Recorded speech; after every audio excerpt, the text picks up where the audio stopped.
प्रेम से कहना।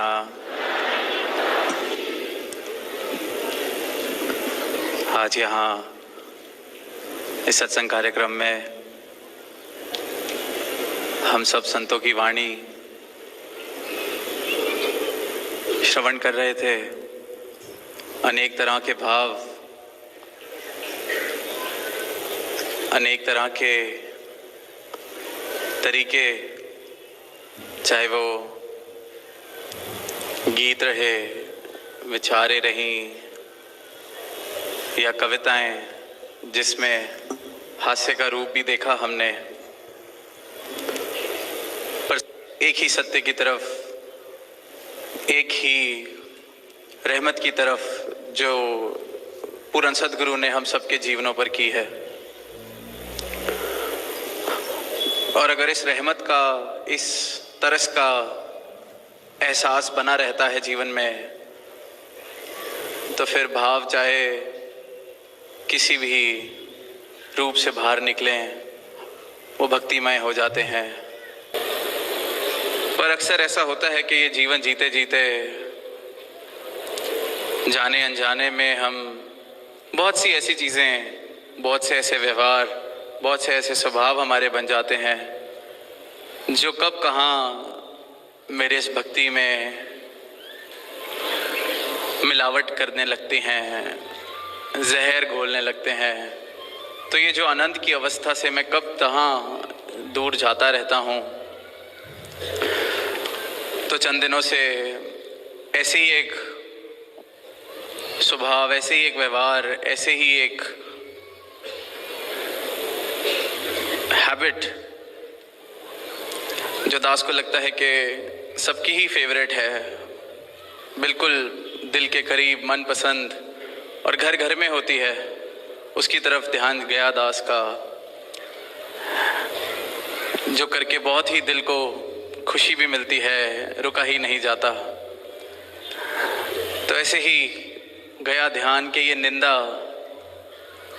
सालों साल से, युगों युगों से चेतन संतों ने किया, सद्गुरु ने किया कि ये निंदा चुगली नहीं करनी है, ये निंदा के रास्ते पे नहीं जाना।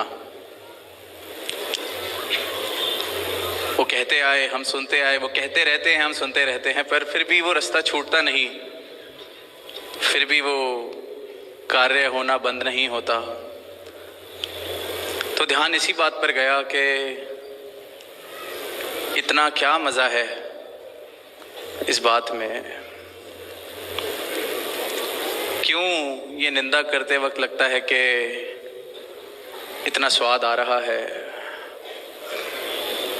तो जब इस तरफ गौर करते हैं, ध्यान देते हैं, तो बड़ा साधारण सा उत्तर कि जब मैं निंदा करता हूँ तो मेरे अहंकार को, मेरी मैं को बहुत ही ज़्यादा बड़ा महसूस होता है। मुझे इस तरह लगता है कि मैं कोई ऊंचा हो गया किसी की निंदा करके, क्योंकि इस श्रेणी में मैं उससे बेहतर हूँ। और बस यही सिलसिला इस रूप में चलता रहता है कि खुद को श्रेष्ठ महसूस करने के लिए मैं ऐसे सहज में निंदा करता रहता हूँ। और मुझे इस बात का एहसास भी नहीं होता कि ये करते वक्त मैं अहंकार में इतना लीन होना शुरू हो गया कि कब इस निरंकार से, कब सद्गुरु के चरणों से मेरी दूरी बन जाती है, मुझे इस बात का एहसास होना बिल्कुल बंद। तो जो मेरे अहंकार के लिए मिठास है ये निंदा, वो मेरी भक्ति के लिए जहर है। और ये इतनी मीठी है जो पदार्थ निंदा, ये हम करते ही जाते हैं और बिल्कुल इस बात से बेखबर कि असल रूप में तो खुद ही खुशी खुशी जहर पी रहे हैं, पीते ही जा रहे हैं। क्योंकि अपनी लकीर तो मैं बड़ी कर नहीं सकता, तो खुद को सोचता हूँ कि किसी और के बारे में निंदा करके उसकी लकीर छोटी होती है तो मैं तो बड़ा हो गया।